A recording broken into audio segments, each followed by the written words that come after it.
Bismillahirrahmanirrahim. Assalamualaikum warahmatullahi wabarakatuh. Waalaikumsalam. Sahabat Bawaslu dimanapun berada, selamat pagi, selamat berjumpa lagi di podcast Bincang Santai seputaran pemilu.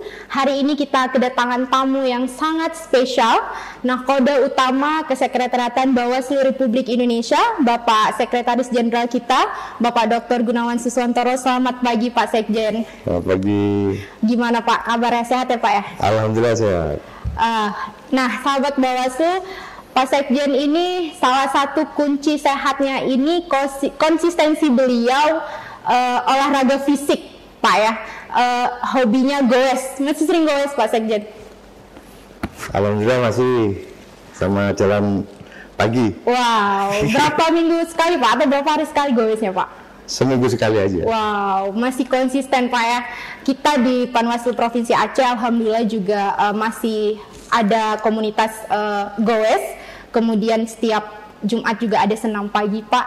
Kemudian kita juga ada tim futsal yang sering bertanding dan berlatih yang laki-laki. Pak Sekjen, selamat datang di Aceh. Terima kasih. Satu kehormatan bagi kami Bapak bisa hari ini bergabung di podcast kita. Satu kehormatan bagi saya bisa berbincang langsung dengan Pak Sekjen pada pagi hari ini.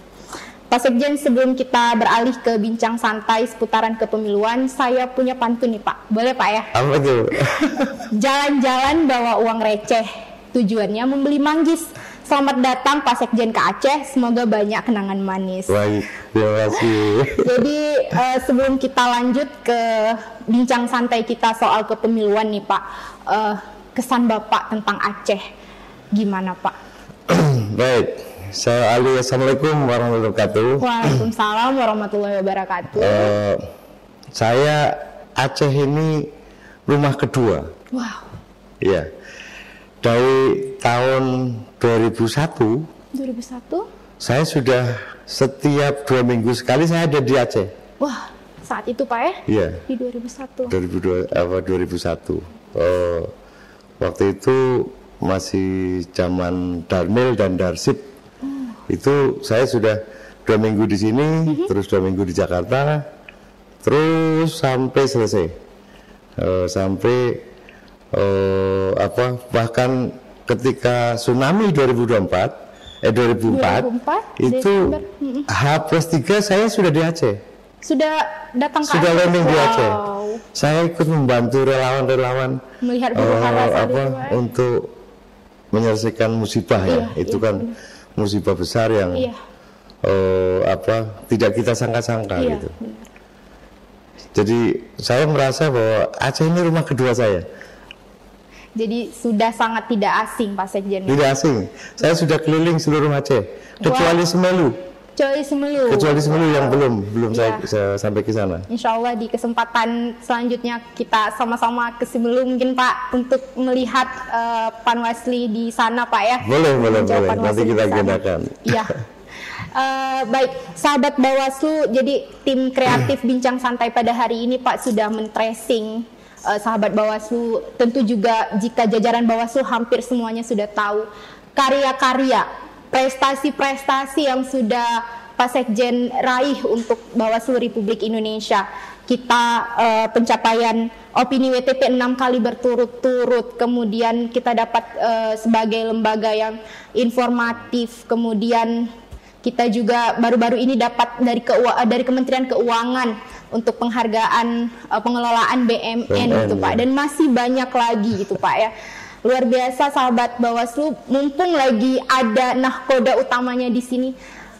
Bagaimana sih Pak memanage tim kemudian bisa seprogresif ini perjalanan Bawaslu? Pertama, kalau saya mau cerita dari awal gitu, Bawaslu ini dulu itu kan hanya ada di pusat. Iya, betul. Saya memang orang yang boleh sombong saya bahwa saya orang yang membentuk Bawaslu. Iya, benar. Saya orang yang mengisi Bawaslu, dan saya orang yang membesarkan Bawaslu. Kesombongan ini berdasar. Kenapa?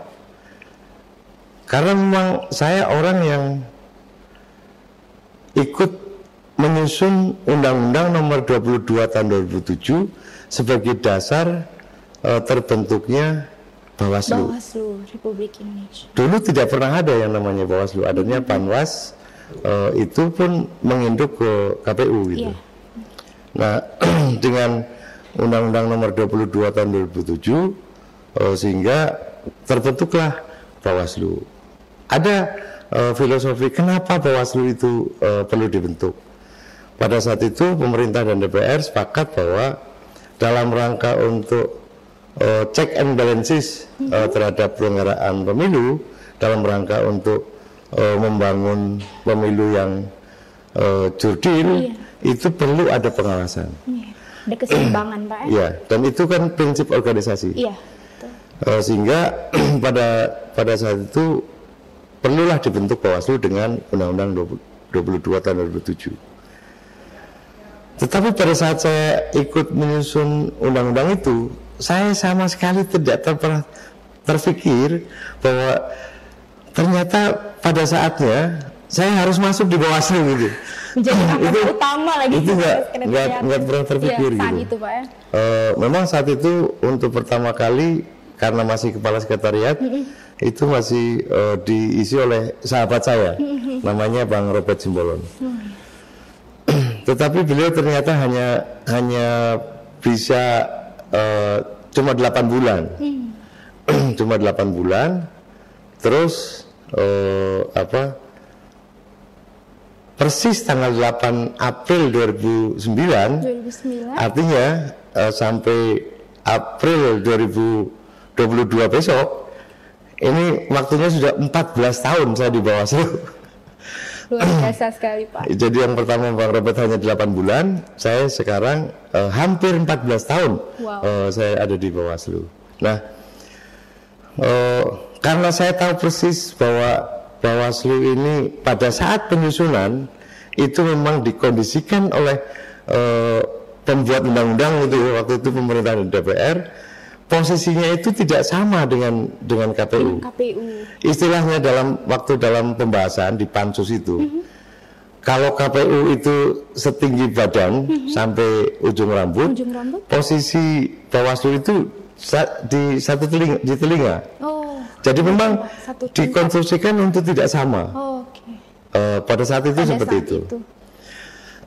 Ada trauma politik lah, tapi mungkin tidak perlu saya sebutkan di sini. Iya. Ada trauma politik waktu itu saat pembentukan itu, Pak. Saat pembentukan sehingga diposisikan seperti itu. Nah, setelah saya masuk, karena saya tahu filosofi pasal per pasal daripada Undang-Undang 22 tersebut, sehingga pada saat Pilpres 2009 saya kan masuk tanggal 8, besok tanggal 9 April itu pemilu legislatif di tahun 2009. Iya, langsung eksekusi besoknya gitu, Pak. Nah, setelah itu ternyata pada saat tahapan Pilpres akan dimulai, itu terjadi kendala. Kendalanya adalah kendala rekrutmen untuk menjadi anggota Panwas Provinsi dan juga Panwas Kabupaten Kota. Itu dulu kan rekrutmennya itu tergantung dengan KPU. Jadi KPU yang melakukan penjaringan, ada 6 nama dilakukan penjaringan oleh KPU, baru Bawaslu yang memilih menjadi 3 gitu. Nah, tahapan antara Pileg dengan Pilpres ini kan cukup pendek, sehingga waktunya sangat terbatas. Sementara kita masih tergantung dengan KPU pada saat itu. Itu salah satunya. Yang kedua, yang namanya penyelenggara pemilu ini mestinya harus setara gitu loh, antara KPU dengan Bawaslu. Tetapi undang-undang tidak mengkonstruksikan itu. Pada saat itu. Akhirnya saya gugat itu Undang-Undang Nomor 22 Tahun 2007 ke Mahkamah Konstitusi.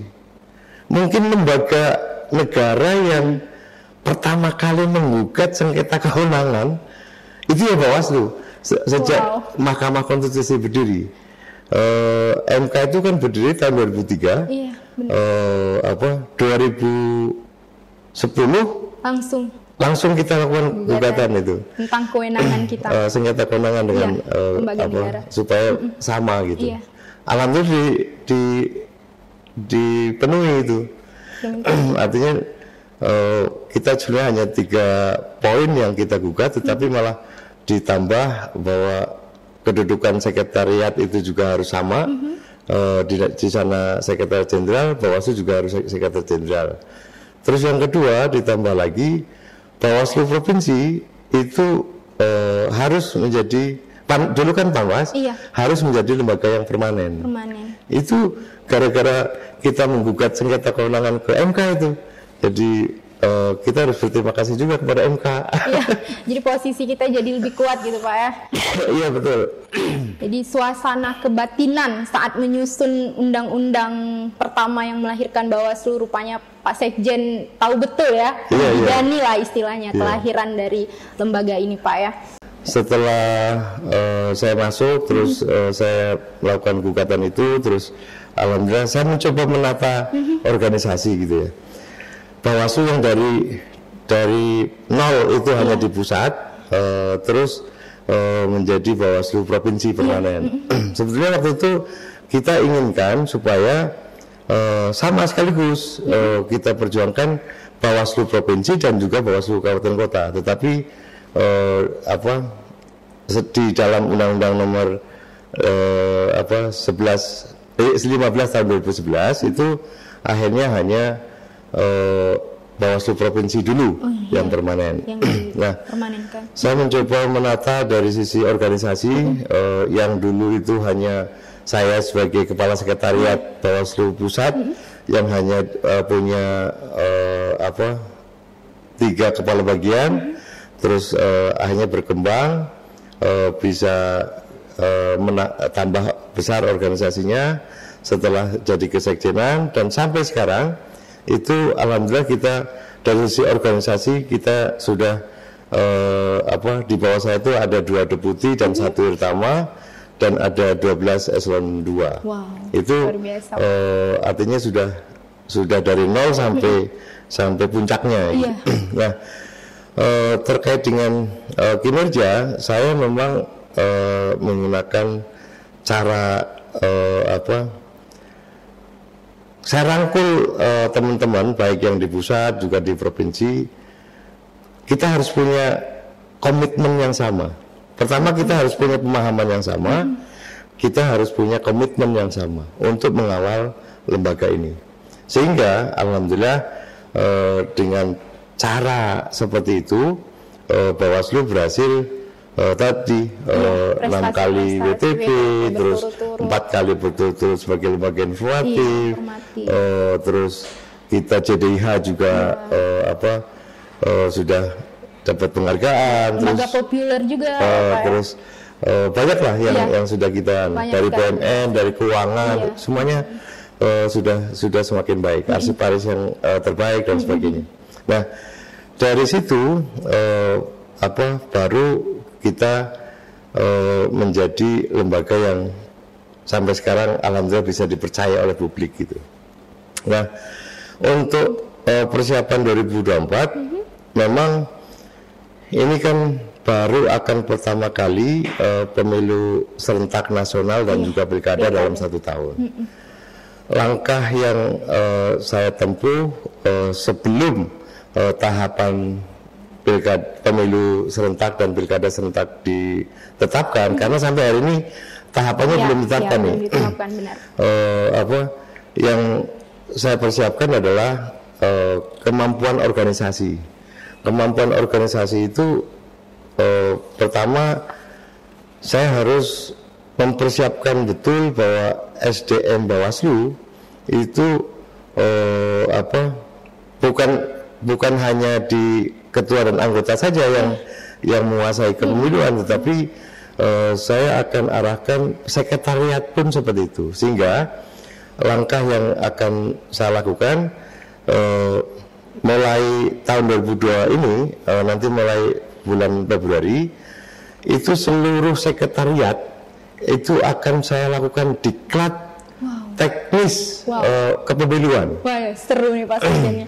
Kurikulum sudah kita susun, sudah kita susun, tinggal nanti rencana akan kita jalankan mulai Februari. Pak. Februari seluruh pegawai sekretariat, khususnya yang bidangi teknis gitu ya, di penanganan pelanggaran, di sengketa, di pengawasan, itu kita akan lakukan diklat teknis.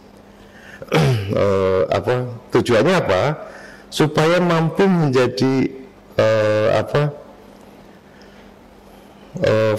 mampu feeding ketua dan anggota pada saat pelaksanaan pemilu serentak nanti.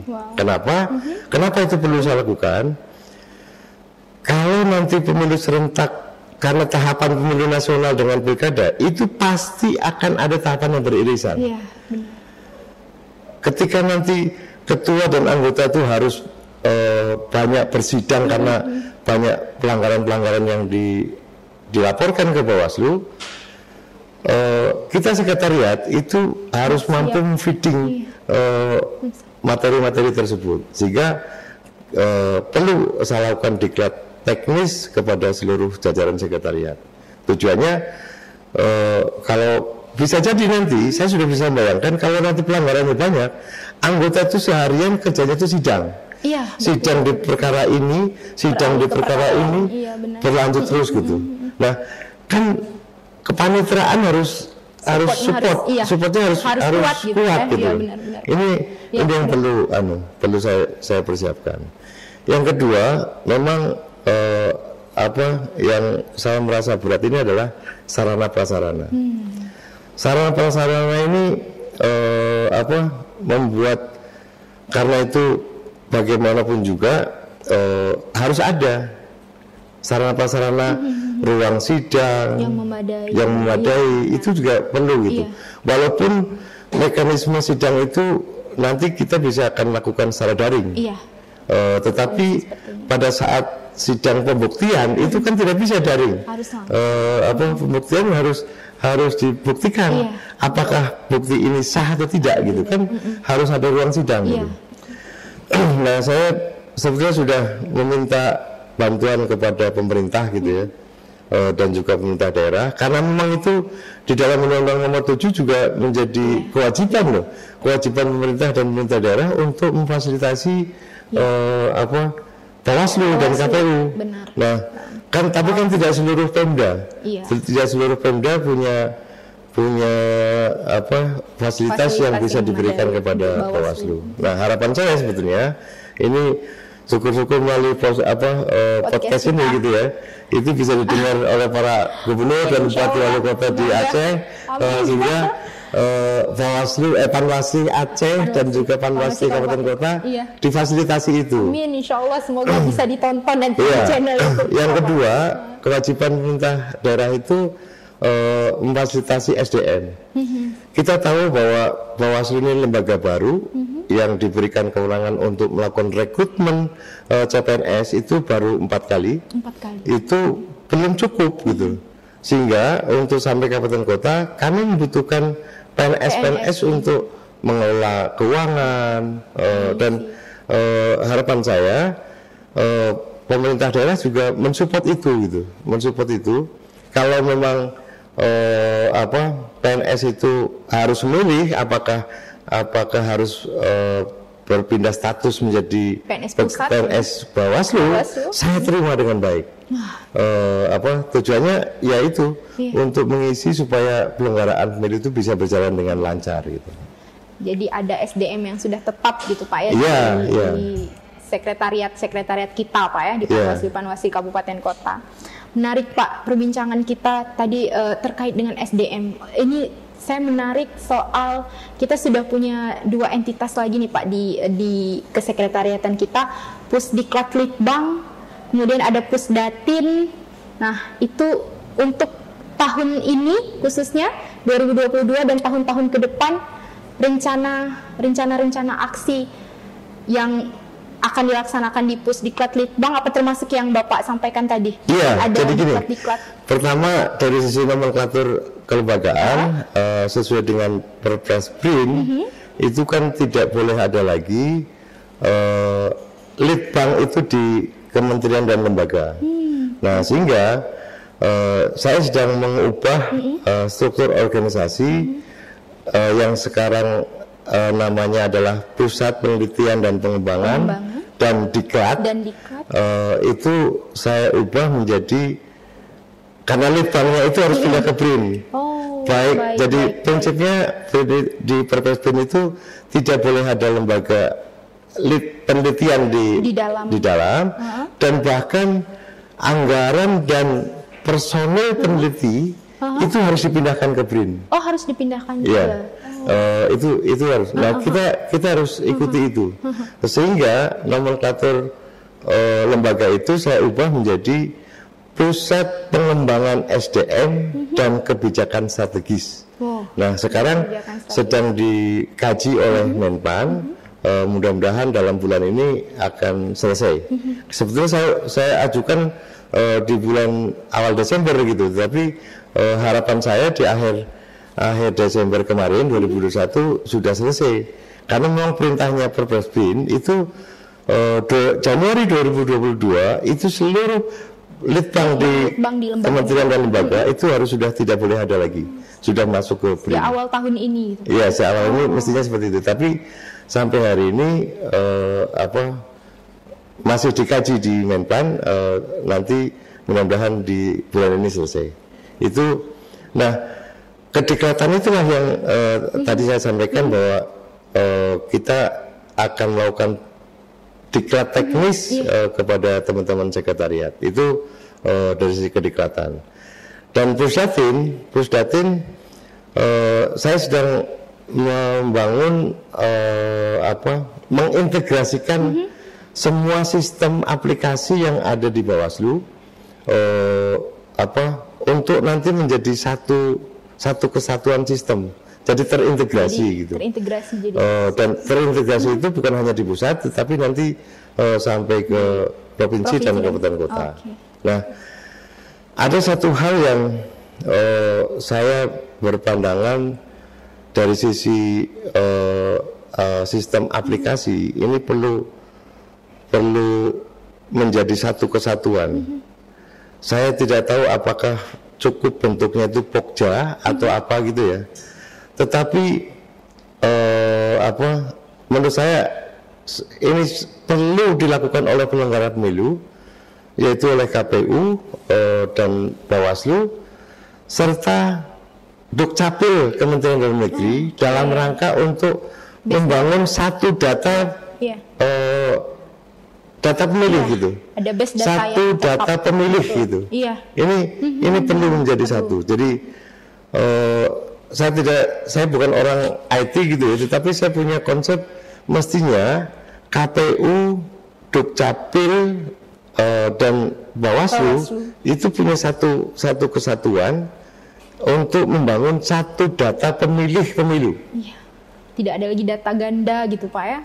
Jadi tidak terkotak-kotak gitu. Pemerintah menyiapkan DP4, terus nanti diverifikasi oleh KPU jadi data pemilih, diawasi. Ini menurut saya gaya lama itu.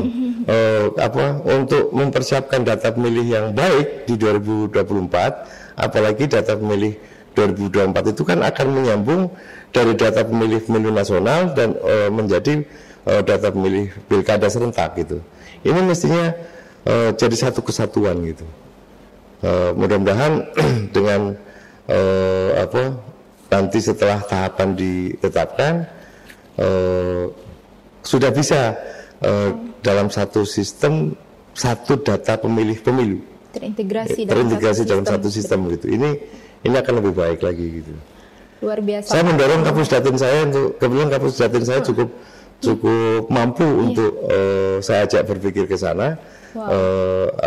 Mudah-mudahan nanti bisa kita sumbangkan kepada KPU dan pemerintah untuk menjadi satu data pemilih-pemilih itu. Wow, luar biasa Pak. Meskipun tadi Bapak mengatakan bukan orang IT, tapi pemikirannya, idenya sudah sangat jauh melampaui. Semoga bisa diterapkan, terintegrasi sehingga seperti yang Bapak sampaikan tadi tidak terkotak-kotak lagi Pak.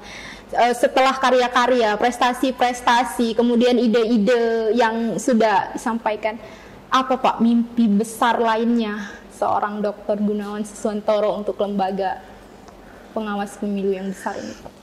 Ya, kita di Indonesia ini kan satu-satunya lembaga penyelenggara pemilu yang lengkap gitu ya, lengkap. Di negara-negara demokrasi lain tidak selengkap kita. Artinya di negara-negara demokrasi yang lain itu ya hanya ada KPU gitu. Tidak ada pengawas pemilu dan bahkan tidak ada yang mengawal integritas penyelenggara pemilu. Yaitu DKPP. Indonesia punya itu, tiga-tiganya punya. Ini menjadi penting, satu sistem kelembagaan demokrasi yang baik untuk mewujudkan pemilu yang berintegritas. Yaitu ada penyelenggaranya, ada pengawasnya, pengawas itu juga pengawas itu juga diberikan kewenangan juga untuk menegakkan hukum pemilu, dan dalam pelaksanaan penyelenggara dan pengawas pemilu diawasi oleh integritasnya oleh DKPP. Ini kan sistem kelembagaan penyelenggara pemilu yang baik gitu. Dan alhamdulillah kita sudah cukup berhasil gitu ya, walaupun belum sempurna banget gitu ya. Sebagai contoh, Bawaslu sekarang sudah dipercaya menjadi presiden GNEJ, Global Network Electoral Justice, mulai tahun 2022 sampai dengan 2023. Kemarin sebelumnya Bawaslu menjadi wakil presiden.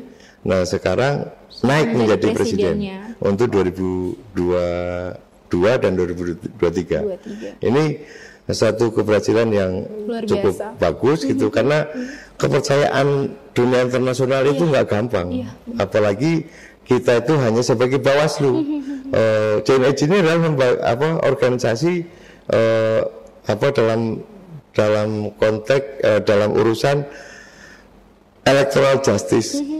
Itu karena Bawaslu itu diberikan tugas untuk menegakkan hukum pemilu tadi.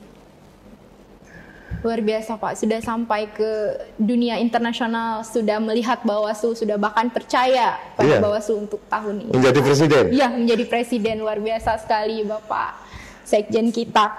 Pak Sekjen, tidak terasa nih perbincangan kita sudah jauh. The last but not least Pak, pesan Pak Sekjen nih, ini yang sangat saya tunggu untuk kita nih, khususnya Panwaslu Provinsi Aceh dan jajaran Panwaslu Kabupaten Kota, untuk menjaga semangat kerja, meningkatkan kredibilitas yang seperti yang sudah Pak Sekjen contohkan selama ini. Pesan Pak Sekjen untuk kita. Ya, pertama saya ingin Panwaslu di Aceh, baik di pusat, di provinsi maupun juga di kabupaten kota, itu solid. Pertama solid. Ketika kita sudah solid, kita bisa mengeksplor ide-ide kreatif kita untuk membangun demokrasi. Membangun demokrasi itu tidak hanya tidak semudah membalikkan telapak tangan. Membangun demokrasi itu harus rutin dan harus dikawal. Itu prinsipnya. Bagaimana caranya? Kita sudah kembangkan pengawasan pemilu partisipatif. Ini modal awal untuk pertama membangun kualitas demokrasi di Aceh. Yang kedua, dengan model seperti ini, kita bisa menunjukkan kepada publik masyarakat di Aceh bahwa kehadiran Panwaslu ini nyata. Benar. Kehadiran Panwaslu ini bukan hanya pada saat pemilu saja, tetapi day to day itu kelihatan. Ini perlu kita jaga. Nah, Kita di samping itu kita juga perlu membangun komunikasi dengan teman-teman stakeholder yang lain, dengan DPR Aceh, DPR Kabupaten Kota di Aceh, terus kepada stakeholder yang lain, NGO, pemerintah daerah, terus kepolisian, keamanan dan sebagainya. Nah, ini menjadi penting kolaborasi seperti itu. Kebetulan saya ke Aceh kali ini juga sekaligus nengok teman saya, Mayor Jenderal Muhammad Hasan yang baru 1 bulan dilantik menjadi Pangdam Iskandar Muda. Itu kebetulan teman Lemhanas kemarin, teman Lemhanas. Setelah beliau selesai Lemhanas, terus langsung diangkat menjadi Pangdam Jaya. Nah, ini juga sebagai artinya awal komunikasi yang baik. Mudah-mudahan nanti dengan Pak Pangdamnya itu teman baik saya, nanti bisa kemarin sudah saya pertemukan Panwaslu provinsi dengan Pak Pangdam, terus mungkin nanti bisa komunikasi dengan Kapolda, dengan Pak Gubernur, dengan para DPR Aceh yang ada di sini, tokoh-tokoh masyarakat, tokoh-tokoh adat yang harus kita sama-sama hormati gitu. Wow, mantap sekali Pak Sekjen. Saya hari ini sangat terhormat bisa berbincang langsung dengan Pak Sekjen atas ilmu-ilmu nasihat-nasihatnya hari ini, juga semangat untuk kita semua. Kami ucapkan terima kasih banyak Pak Sekjen. Sama-sama. Berharap insya Allah selamat sampai tujuan, selamat kembali ke Jakarta dan sering-sering mengunjungi kita di sini Pak. Kita tunggu lagi kedatangan Bapak di sini. Bisa podcast lagi nanti, mungkin insya Allah dengan ruang podcast yang baru beserta jajaran, nanti kita bisa podcast lagi, menggali keilmuan lagi. Banyak yang masih ingin kita gali nanti bersama Pak Sekjen. Terima kasih banyak Pak Sekjen, baik sahabat Bawaslu dimanapun berada. Sekian bincang santai kita di podcast pada pagi hari ini. Terima kasih sekali lagi Bapak Dr. Gunawan Suswantoro sudah bersedia berhadir. Bersama rakyat, awasi pemilu, bersama Bawaslu, tegakkan keadilan pemilu. Wassalamualaikum warahmatullahi wabarakatuh. Waalaikumsalam warahmatullahi wabarakatuh.